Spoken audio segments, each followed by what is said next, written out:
वर्ध्यात मान्सूनपूर्व पावसाची हजेरी पाहायला मिळते।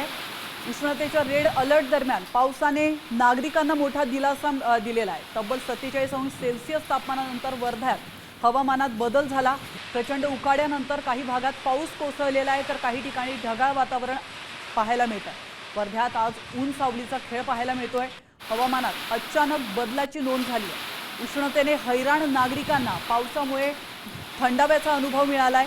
विदर्भाच्या हॉटस्पॉट ठरलेल्या वर्ध्यात पावसामुळे वातावरण अतिशय आल्हाददायक झाल्याचं तुम्ही या दृश्यांमध्ये पाहू शकता। खरं तर हवामान विभागानं या ठिकाणी उष्णतेचा अलर्ट दिला होता। 47 अंश सेल्सिअस एवढ्या तापमानाची नोंद या ठिकाणी झाली होती आणि असं असतानाच अचानक खरं तर इथल्या नागरिकांना पावसाने सरप्राईज दिलं।